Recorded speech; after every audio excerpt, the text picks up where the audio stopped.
Hey, thanks for tuning in. Today we're going to take you out in the woods and we're going to harvest a sapling by putting tension on the sapling and slicing through the fibers. Then we're going to show you a technique called score and snap, and then show you fast peel. We're going to do all this with our Lagom Bush Knife. It's kind of windy today, so hopefully the audio is decent. Stay tuned.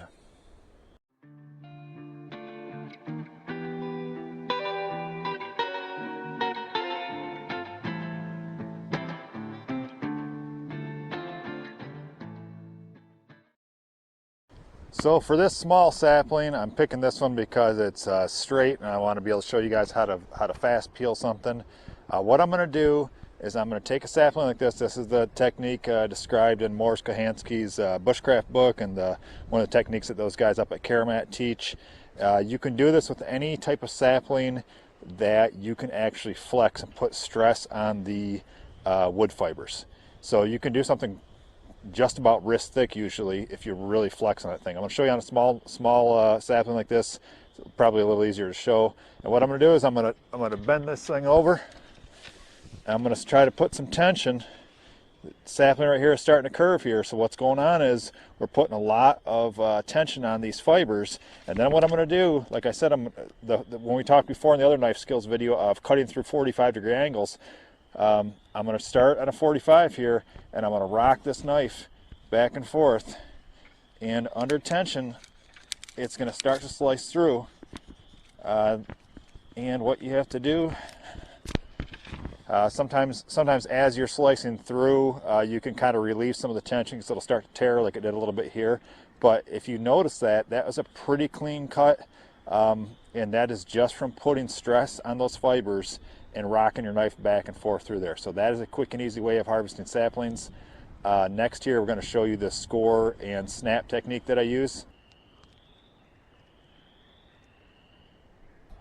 So by score and snap, what I'm going to show you guys is like we talked before about wood fibers. The fibers themselves are kind of like a tight bundle of straws. They're very strong, very flexible when they're intact. As you start to cut through these fibers, you kind of weaken the whole structure. So this is a real small branch, and just to show you guys how easy this is on a small level, what I'm going to do is take my knife, rock it back and forth, turn this branch, and all I'm doing here is scoring the outside of that sapling. And what that's doing is that's weakening those outside fibers. And now I can put a little tension on this thing and snap it off as a pretty clean cut. So that comes in handy. That was just kind of pushing in and scoring on it. We'll do a little bit larger branch next. So here we have a little larger section of the sapling, and it's going to be the same technique. I'm going to put a little more force into this. You can use a baton if you want. I'm going to kind of roll around this thing, probably multiple times, kind of rotate, score like this. It doesn't have to be perfect. If you're doing a lot of work, I've used this technique a lot with axe or hatchets, and just kind of rotate the sapling while you're tapping into it. If you have to do stuff much larger than this, a baton is handy just to do tappy. But this is giving you an idea of score and snap. So let's see, I think I've got it scored enough right now, and we'll see if we can get this to snap where we want it in front of the camera. You can see that. You can put a little tension one way, a little tension the other way, maybe rock it back and forth a little, and you end up with a pretty clean cut there. I use this a lot when I'm doing tent stakes and that such like that. This little bit of kind of broken wood in the middle is great if you need a pound on this, if this is like the top of your tent stake. So this has kind of beveled the edges actually for you. So that's a quick and easy way to score and snap. Now we're going to jump on to fast peeling this and getting this thing peeled. Alright, so now we're going to talk about fast peeling stuff. When I fast peel something, I'm going to show you the grip I use, especially on this Lagom Bush Knife. When I'm doing feather sticking, or you see me work as like scoring for like score and snap, or I want to put a lot of pressure on something, my grip is kind of it's a full fist grip there, and my finger is right up near that blade, but if I grip hard right there, it does not come in contact with my finger. The blade doesn't. And choking up on the handle like this gives you a lot of pressure and the ability to push down very hard for making certain cuts and for control. So this is handy. Now when I'm fast peeling, I don't like to have my hand like this for fast peeling because what it does is it puts your knuckle right here very close to knots and stuff like that, and your hand rubbing on the side of these branches is going to tear your fingers up. So for fast peeling, I like to set my hand back a little bit away from the edge of that handle. So I'm taking a grip further back here, and what I'm using here, I'm going to kind of use the weight and the momentum of the knife itself to help me out. Larger knives sometimes can be handier for this type of technique, but this works really well. So this is a pretty smooth sapling. It's got a few knots that we'll deal with. The fast peel works really well on smooth type stuff. What I do, Scandi bevel like this, is I lay the blade down.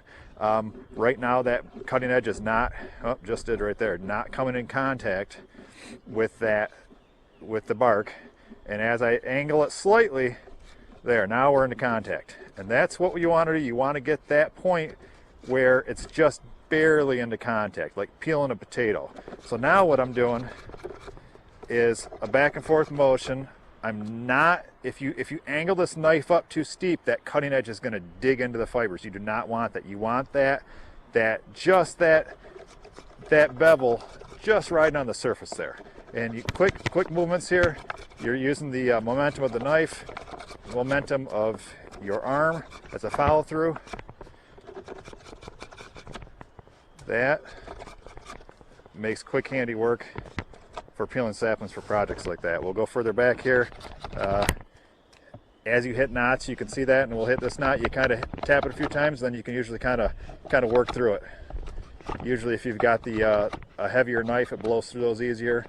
Sometimes you get a spot right behind that knot that doesn't want to peel. You might have to kind of give yourself a little reverse cut here and peel towards that knot. But you can always clean those up later. This is, you know, if you're building something like a pack frame or the Bushcraft snowshoes, you're going to peel quite a few sticks, and this is a very fast way of doing it. So sometimes I'll hold the branch under my elbow here, under my arm, and kind of rotate it as you peel. And this this bark wants to come right off here. The trick is to just, with the bevel of your knife, just barely ride the bark there. As soon as you go too steep, you're going to dig in. So you're better off running it like this, where it's not coming in contact, adjusting it just slightly where it comes in contact, and then that quick motion like that with the momentum of your arm and the knife, peel stuff nice and easy. So hope this helped you guys out. Hope this gives you some tips and tricks for running a knife. We'll continue on some of our knife skills videos. This is the Lagom Bush Knife, full-size handle, 3.5-inch blade. This is a super handy knife for this type of work. Thanks for watching. Well, that was the video. Hope you guys enjoyed that and maybe learned something. Do me a favor, like, subscribe, follow us. I've got links down below to my website, bensbackwoods.com, our Facebook, our Instagram. Thank you.